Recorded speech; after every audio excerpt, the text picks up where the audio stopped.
നമുക്ക് എല്ലാവർക്കും പൊടി അലർജി ഇഷ്യൂസൊക്കെ ഉള്ളതുകൊണ്ട് നമ്മൾ കാർ എപ്പോഴും ക്ലീൻ ചെയ്യും. മോർണിംഗ് എഴുന്നേറ്റ് കാർ ക്ലീൻ ചെയ്തിട്ട് നമ്മൾ ട്രാവലിംഗ് സ്റ്റാർട്ട് ചെയ്യും. ഈവനിങ് നല്ല രീതിയിൽ ടയേർഡ് ആയതുകൊണ്ട് നമുക്ക് ഈവനിങ് ടൈമിൽ ക്ലീൻ ചെയ്യാൻ ഭയങ്കര ബുദ്ധിമുട്ടായിരിക്കും. അപ്പോൾ രാവിലെയും ആ ഒരു ഇഷ്യൂ ഉണ്ട്, കാരണം കുളിച്ചിട്ടാണ് വരുന്നത്. കുളിച്ച് റെഡിയായി നല്ല ഡ്രസ്സൊക്കെ ഇട്ടിട്ട് നിൽക്കുമ്പോൾ ഇതുപോലെ പൊടി ക്ലീൻ ചെയ്യാന്ന് പറഞ്ഞാൽ ബുദ്ധിമുട്ടുള്ള കാര്യമാണ്. എന്താ മാലിക് ദിനാർ ബീച്ചാണത്, കാപ്പിൽ ബീച്ച്, ബേക്കൽ ഫോർട്ട്, മാലിക് ദിനാർ.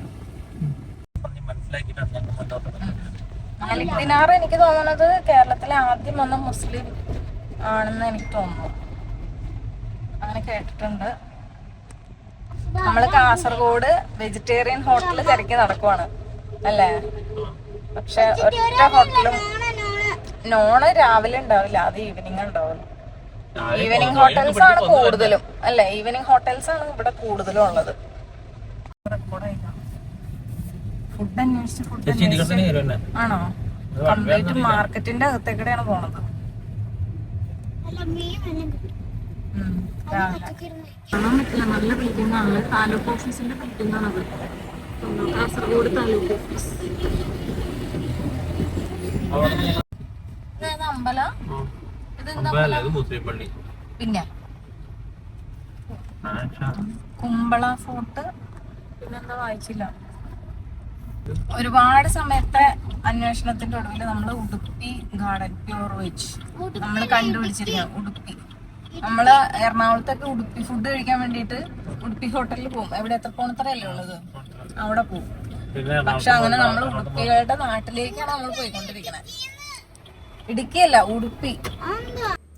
പൊന്നൂസിന് വായിൽ ചെറിയൊരു മൗത്ത് അൾസർ പോലെ വന്നിട്ടുണ്ട്, അതുകൊണ്ട് ഫുഡൊന്നും അധികം കഴിക്കാൻ പറ്റില്ല. പിന്നെ നമ്മൾ ഒത്തിരി അന്വേഷിച്ചതിന് ശേഷമാണ് ഈ ഒരു ഉടുപ്പി ഹോട്ടലിൽ നമുക്ക് എത്താൻ പറ്റിയത്, കാരണം പല ഹോട്ടൽസും ക്ലോസ്ഡ് ആയിരുന്നു. പൊന്നൂസിനൊന്നും കഴിക്കാൻ പറ്റാത്തതിൻ്റെ വിഷമമാണ് കേട്ടോ മുഖത്ത് കാണുന്നത്. പിന്നെ അവിടെ ഒരുപാട് വെറൈറ്റി ഡിഷസ് ഉണ്ടായിരുന്നു. ഇത്രയും നേരം വിശന്നിരുന്നെങ്കിലും ഒരുപാട് ഡിഷസ് ഉള്ള ഒരു ഹോട്ടലിലാണ് നമുക്ക് ചെല്ലാൻ പറ്റിയത്. പിന്നെ ഈ ഒരു ഐറ്റം വാങ്ങി. ഞാൻ വാങ്ങിയത് പൂരി മസാലയാണ്. വിഷ്ണു ഇഡ്ഡലി വാങ്ങി, വട വാങ്ങി. അതിൻ്റെ കൂടെ ഈ ഒരു വൈറ്റ് കളറിലുള്ള ഐറ്റത്തിൻ്റെ പേര് എനിക്കിപ്പോൾ കിട്ടുന്നില്ല. അപ്പോൾ ആ സംഭവം ഞാൻ ടേസ്റ്റ് ചെയ്ത് നോക്കി. എനിക്ക് അത്ര ഇഷ്ടപ്പെട്ടില്ല. ഒരു ചെറിയ പുളി ഉണ്ടായിരുന്നു അതിന്, എനിക്ക് അങ്ങനെ ഇഷ്ടമല്ല. പുളി വരുന്ന ഐറ്റംസ് എനിക്ക് വലിയ താല്പര്യമില്ല. പൊന്നൂസിനെല്ലാം ഞാൻ വായിൽ കിള്ളി വെച്ച് കൊടുക്കുമായിരുന്നു കേട്ടോ. പക്ഷെ അവൾക്ക് അതും കഴിക്കാൻ ഭയങ്കര ബുദ്ധിമുട്ടായിരുന്നു. അതിൻ്റെ ബുദ്ധിമുട്ടുകളാണ് ആളുടെ ഫേസിൽ കാണുന്നത്. കഴിക്കാൻ പറ്റാത്തതിൻ്റെ നല്ല ബുദ്ധിമുട്ടുണ്ടായിരുന്നു അവൾക്ക്. ആ ഐറ്റം ഞാൻ ഒരു പീസ് കഴിച്ചിട്ട് ബാക്കി വിഷ്ണുവിന് തന്നെ കൊടുത്തിട്ടോ. ഇതായിരുന്നു ബില്ല് നമ്മുടെ. പിന്നെ പൊന്നൂസ് എന്തെങ്കിലും കഴിക്കാൻ പറ്റുന്ന ഐറ്റംസൊക്കെ വാങ്ങിക്കണം എന്ന് പറഞ്ഞിട്ട് കുറേ തപ്പി, പക്ഷെ ഒന്നും കിട്ടിയില്ല. പൊന്നൂസിന് ഇഷ്ടപ്പെടുന്ന ഒരു ഐറ്റവും അവിടെ ഉണ്ടായില്ല. പിന്നെ കുറേ സ്വീറ്റ്സൊക്കെ നോക്കി, പക്ഷെ ഒന്നും കഴിക്കാൻ പറ്റുന്ന രീതിയിൽ, ആൾക്ക് ഇഷ്ടപ്പെടുന്ന രീതിയിലുള്ള ഒരു ഐറ്റവും ആ ഷോപ്പിൽ ഇല്ല എന്നാണ് പറയുന്നത്.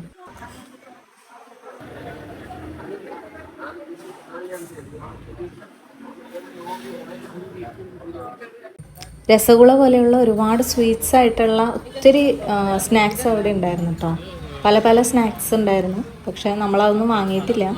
പൊന്നൂസിന് കഴിക്കാൻ പറ്റാത്തതുകൊണ്ട് നമുക്കൊന്നും വാങ്ങാനുള്ള ഒരു മൂഡും ഉണ്ടായിരുന്നില്ല.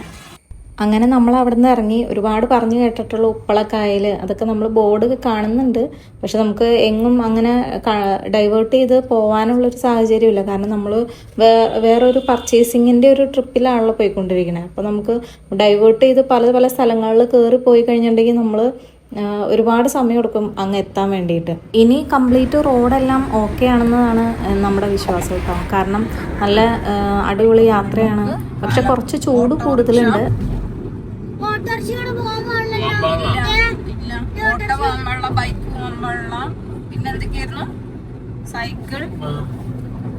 അതുപോലെ NH ഈ പറയുന്ന ബൈക്ക്, ഓട്ടോറിക്ഷ ഇതൊന്നും കയറാൻ പാടില്ല എന്നുണ്ട്. പക്ഷെ ഇവരെല്ലാവരും NH തന്നെയാണ് പോകുന്നത്. അത് ബാക്കി വണ്ടികൾക്കൊരു അസൗകര്യമാണ് ശരിക്കും. പിന്നെ ഈ മൊഗ്രാൽ എന്ന് പറയുന്ന ഒരു ബോർഡ് കണ്ടു. മൊഗ്രാൽ എന്ന് പറയുന്നത് ഞാൻ വിചാരിച്ചു എന്തോ കമ്പനിയുടെ പേര്, പക്ഷെ അങ്ങനെ ഒരു കമ്പനി നമ്മൾ കേട്ടിട്ടുമില്ലല്ലോ. പിന്നീട് ഞാൻ സെർച്ച് ചെയ്തപ്പോഴാണ് മനസ്സിലായത് അതൊരു ഗ്രാമമാണ്, കുമ്പള പഞ്ചായത്തിൽ വരുന്ന ഒരു ഗ്രാമമാണ്. ഈശൽപ്പാട്ടുകളുടെയും അതുപോലെ തന്നെ നമ്മുടെ ഫുട്ബോളിൻ്റെയൊക്കെ വലിയൊരു ഗ്രാമമാണ്, ഫുട്ബോൾ പ്രേമികളുടെ ഗ്രാമമാണെന്നൊക്കെ പിന്നീടാണ് മനസ്സിലായത്. അങ്ങനെ നമ്മൾ കേരള ബോർഡർ കടന്നു കർണാടകയിലെത്തി.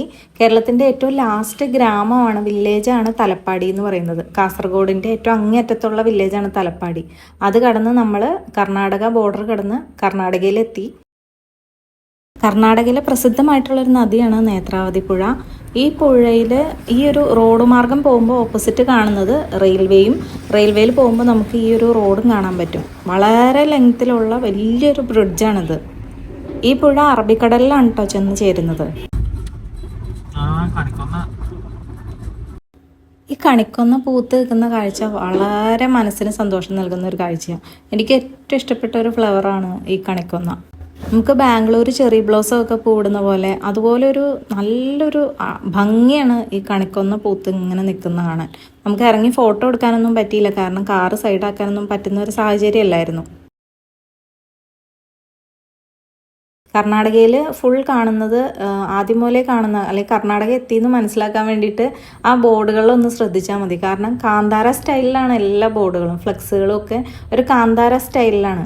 അപ്പം തന്നെ നമുക്ക് മനസ്സിലാക്കാം കേരളം കടന്ന് നമ്മൾ കർണാടകയിൽ എത്തി എന്നുള്ളത്. ഈ ബോർഡുകളൊന്നും നോക്കിയിട്ട് സ്ഥലം മനസ്സിലാവുന്നില്ല കേട്ടോ, എല്ലാം കന്നഡ ലാംഗ്വേജിലാണ് എഴുതി വെച്ചിരിക്കുന്നത്. എല്ലാ ബോർഡിലും സ്ഥലത്തിൻ്റെ പേര് എഴുതി വെച്ചിരിക്കുന്നത് കന്നഡ ലാംഗ്വേജിലാണ്. ഇപ്പം നമ്മൾ പോയിക്കൊണ്ടിരിക്കുന്നത് ഉടുപ്പി ജില്ലയിലാണ്. ഉടുപ്പി ജില്ല പോലെ തന്നെ താലൂക്കിൻ്റെ പേരും ഉടുപ്പി എന്ന് തന്നെയാണ്. അവിടെയുള്ള ഒരു ഭാഷ എന്ന് പറയുന്നത് ഭൂരിഭാഗം പേരും കൊങ്ങിണി, തുളു ഈ ലാംഗ്വേജാണ് യൂസ് ചെയ്യുന്നത്. കന്നഡ യൂസ് ചെയ്യുന്നവരും ഉണ്ട്.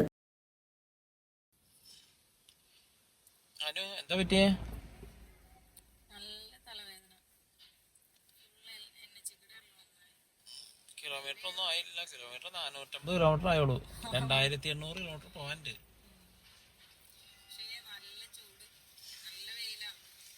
നോർത്തിലേക്ക് ചെല്ലുന്തോറും ചൂട് കൂടുതലായിരിക്കും.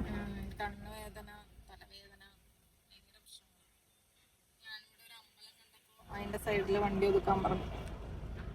NH മാറിയിട്ടാണ് ഈ അമ്പലം, സൈഡിൽ തന്നെ. എന്നാലും തണലിന് വേണ്ടിയിട്ട് ഒട്ടും തണലില്ല. എത്ര കഷ്ടപ്പെട്ടാലും നമ്മൾ ട്രിപ്പ് ഫുള്ളാക്കും. കുറച്ച് ദൂരം ചെന്ന് കഴിഞ്ഞപ്പോൾ തന്നെ എനിക്ക് നല്ല രീതിയിൽ മൈഗ്രെയിൻ വരാൻ തുടങ്ങി. നല്ല രീതിയിൽ പെയിൻ, ഭയങ്കര സഹിക്കാൻ പറ്റാത്ത രീതിയിലൊരു തലവേദന.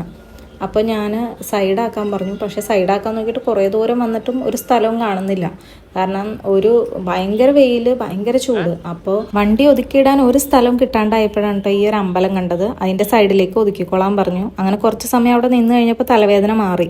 ഈ ഒരു അമ്പലത്തിൻ്റെ പേര് ശ്രീ ദുർഗ പരമേശ്വരി എന്നാണ്. മുൾക്കി എന്ന് പറയുന്ന ഒരു സ്ഥലത്തെ അമ്പലമാണിത്. മുസ്ലിം സമുദായത്തിൽപ്പെട്ട ഒരാളാണ് ഈ ക്ഷേത്രം പണിയെടുപ്പിച്ചതെന്നാണ് വിശ്വസിക്കപ്പെടുന്നത്.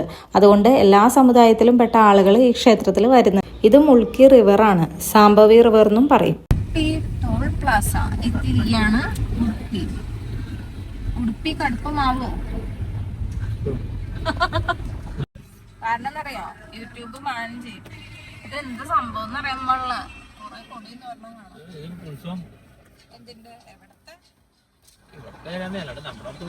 ഇവിടെ എന്താ കാർട്ടിക്കാർഡുകളൊക്കെ ഉണ്ട്.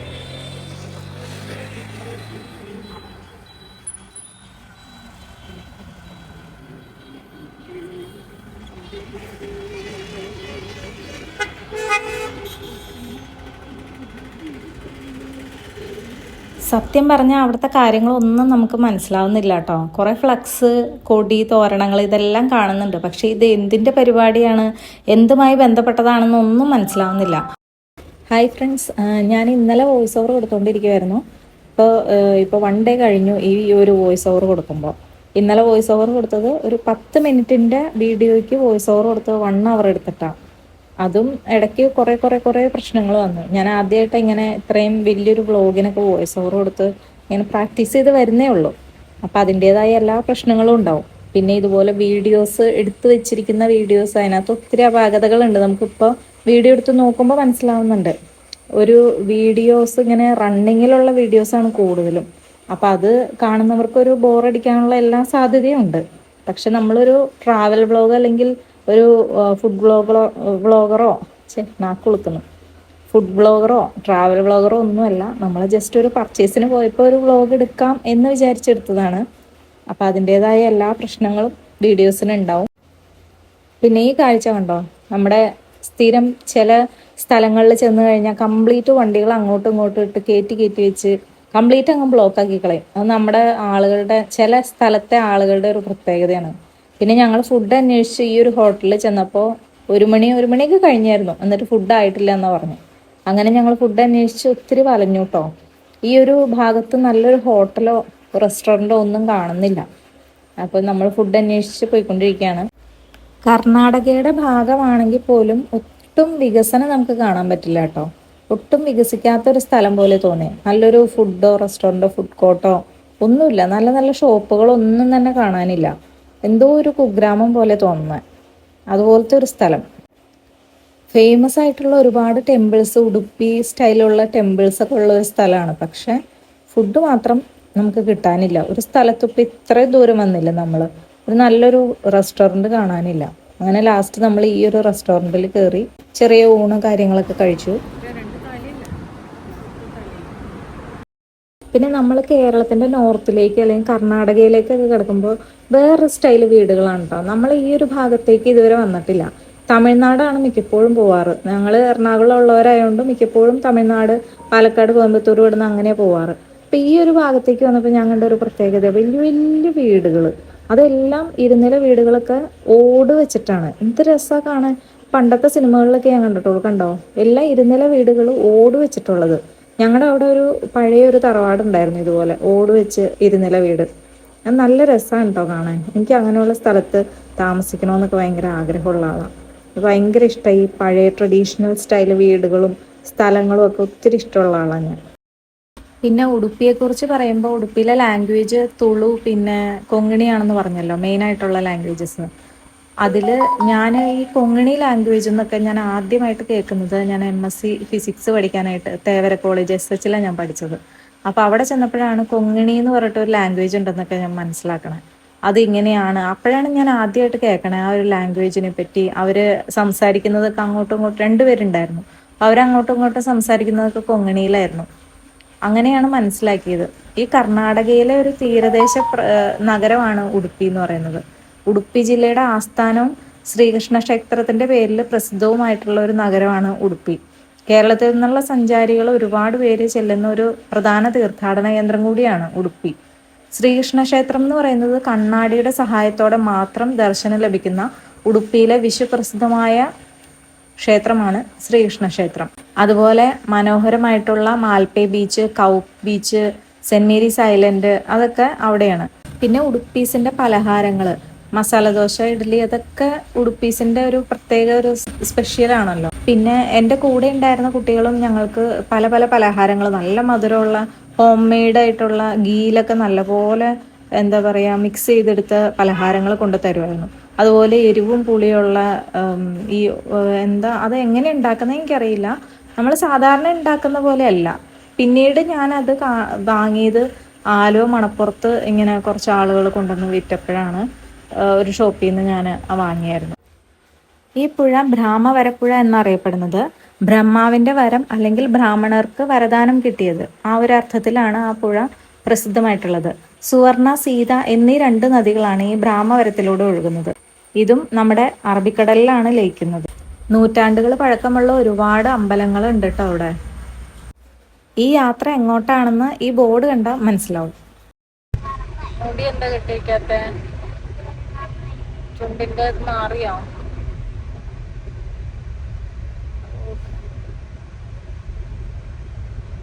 പ്രശ്നമാണല്ലേ? അയ്യോ, അതങ്ങനെ കാണിക്കുന്നേ. സ്റ്റെബിലൈസേഷൻ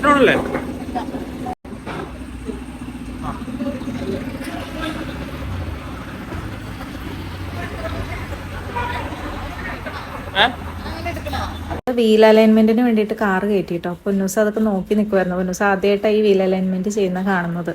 ഞങ്ങൾ വീട്ടിൽ നിന്ന് പോന്നപ്പോൾ ഈ ഒരു അലൈൻമെന്റ് കാര്യങ്ങൾ ചെയ്യാതെ പോകുന്നത്. ഏതൊരു ട്രിപ്പിന് പോകുമ്പോഴും ഇതൊക്കെ ചെയ്തിട്ട് പോകുന്നതാണ് ഏറ്റവും ബെറ്റർ. ഞങ്ങൾക്ക് വീട്ടിൽ നിന്ന് ചെയ്യാനായിട്ട് സമയം കിട്ടിയില്ല. ഞങ്ങൾ നല്ല തിരക്കിട്ടാണ് പോകുന്നത് തന്നെ. നമുക്ക് സമ്മർ വെക്കേഷൻ കഴിയുന്നതിന് മുമ്പ് തന്നെ തിരിച്ചെത്തണം. ഇല്ലെങ്കിൽ കുട്ടിയുടെ ക്ലാസ് കാര്യങ്ങൾ അവിടെ സ്കൂളിൽ നല്ല തിരക്കുകളുണ്ടല്ലോ. ബുക്സ് കാര്യങ്ങളൊക്കെ വാങ്ങിക്കണം, യൂണിഫോം സെറ്റ് ചെയ്യണം, ഇങ്ങനെയുള്ള കാര്യങ്ങളൊക്കെ ഉണ്ടല്ലോ. അപ്പം അതിനു മുമ്പ് നമ്മൾ തിരിച്ചെത്തണം. പൊന്നൂസിൻ്റെ ഓയിൻമെൻറ്റ് പുരട്ടിയിട്ടും മൗത്ത് അൾസർ മാറുന്നില്ല എന്ന് പറയുമായിരുന്നു.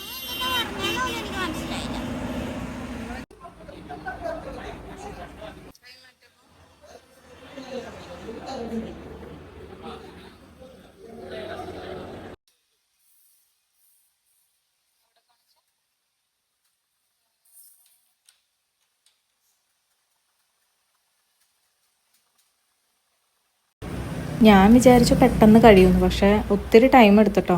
പിന്നെ ബോറടിച്ച് ഞാൻ ലാസ്റ്റ് അവിടെ ഇരുന്ന് ഒരു പേപ്പർ എടുത്ത് വായിക്കാൻ തുടങ്ങി. ഒരു കുന്തവും മനസ്സിലായില്ലെങ്കിലും വെറുതെ കണ്ടോണ്ടിരുന്നു, ഫോട്ടോസ് കണ്ടുകൊണ്ടിരുന്നു. പൊന്നുസെൻ്റെ അടുത്ത് ചോദിക്കുമായിരുന്നു, അമ്മയ്ക്ക് വട്ടുണ്ടായി ഇത് വായിച്ചുകൊണ്ടിരിക്കാൻ. ഇപ്പം അമ്മയ്ക്ക് ഒന്നും അറിയത്തില്ലല്ലോ, ഇത് എന്ത് ലാംഗ്വേജ് ആണെന്നൊക്കെ ചോദിച്ചിട്ട്. അപ്പം ഞാൻ പൊന്നുസിന് പറഞ്ഞു കൊടുക്കുമായിരുന്നു. ഞങ്ങളവിടെ ഒരുപാട് ഓട് ഫാക്ടറീസ് കണ്ടിട്ടോ. ഈ ഒരു പുഴയാണ് പഞ്ചഗംഗാവലി റിവർ. ആ വേർഡിൻ്റെ മീനിങ്ങിൽ തന്നെയുണ്ട്. 5 നദികളുടെ സംഗമസ്ഥലമാണ് ഈ പഞ്ചഗംഗാവലി എന്ന് പറയുന്നത്. സൗപർണിക, വരാഹി, കേതക, ചക്ര, കുബ്ജ ഈ 5 നദികൾ ഒന്നിക്കുന്ന ഒരു നദിയാണ് പഞ്ചഗംഗാവലി. ഈ 5 നദികളും കുന്താപുരയ്ക്കും ഗംഗോലിക്കും സമീപം അറബിക്കടലിലാണ് പതിക്കുന്നത്. സംസ്കൃതത്തിൽ പഞ്ച് എന്ന് പറഞ്ഞാൽ 5, പഞ്ച എന്ന് പറഞ്ഞാൽ 5ഉം ഗംഗ എന്നാൽ നദിയുമാണല്ലോ. അങ്ങനെയാണ് പഞ്ചഗംഗ എന്നുള്ള പേര് വന്നത്. ഈ ഒരു നദിയുടെ കൈവഴികളോ അല്ലെങ്കിൽ നദിയുടെ ഭാഗങ്ങളായിട്ടുള്ള പല നദികളും നമ്മൾ ഈ പോകുന്ന വഴിക്ക് കാണുന്നുണ്ട് കേട്ടോ. ഇതൊക്കെ കണ്ടോ, ഈ ഒരു പുഴ പോലെ ഈ ഒരു നദി, ഈ ഒരു നദിയെല്ലാം പഞ്ചഗംഗാവലി റിവറിന്റെ ഭാഗങ്ങളാണ്. ഒരുപാട് ലെങ്ത് ഉണ്ട് കേട്ടോ ഈ നദിക്ക്. വലിയൊരു നദിയാണ്, ഒരുപാട് ലെങ്ത്തിലാണ് ഈ നദി കിടക്കുന്നത്.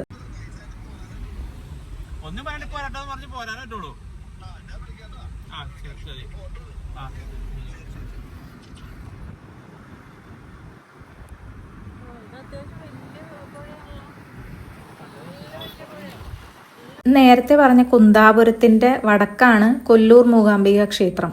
പ്രസിദ്ധമായിട്ടുള്ള കൊല്ലൂർ മൂകാംബിക ക്ഷേത്രം അവിടെയായിട്ടാണ് വരുന്നത്. ഈ ഉടുപ്പി ജില്ലയിലെ പ്രധാന പട്ടണവും തീരദേശ പ്രദേശമാണ് ബൈന്ദൂർ.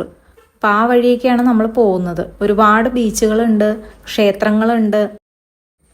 ഈ ഒരു ഓയിൻമെൻ്റാണ് കേട്ടോ പൊന്നൂസിന് കാസർഗോഡ് നിന്ന് വാങ്ങിയത്, മൗത്ത് അൾസറിന്. പക്ഷെ അത് പുരട്ടിയിട്ട് മാറുന്നില്ലായിരുന്നു, നല്ല പോലെ അത് വലുതായി. ഇത് ബൈന്ദുര എന്ന് പറയുന്ന ഒരു തീരദേശ പ്രദേശമാണ് കേട്ടോ. ഇവിടെ വളരെ ലെങ്ത്തിൽ ഈ ഒരു കടൽ ഇങ്ങനെ കിടക്കുവാണ്.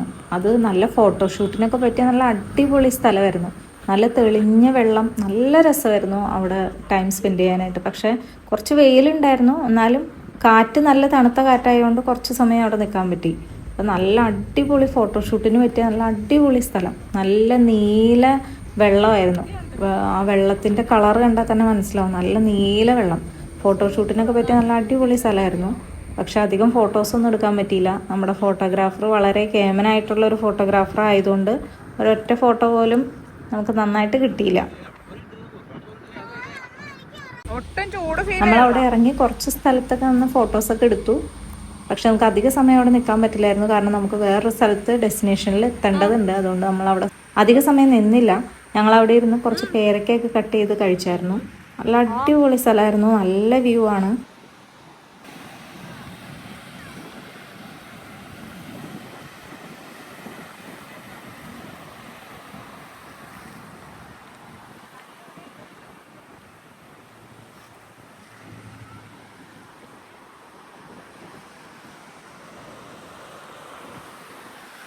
വാ വാ വാ, വീഡിയോ എടുത്തോണ്ടിരിക്കണേ.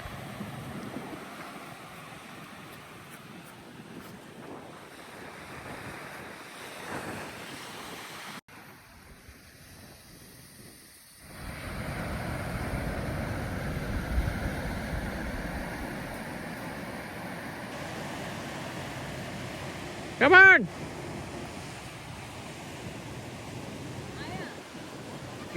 വീഡിയോ. അപ്പം ഞങ്ങളുടെ ഡെസ്റ്റിനേഷൻ ഏതാണെന്നുള്ളത് നെക്സ്റ്റ് വ്ളോഗിൽ നിങ്ങൾക്ക് അറിയാൻ പറ്റും. Stay tuned. If you like my video, please subscribe and like the video. Thank you. By.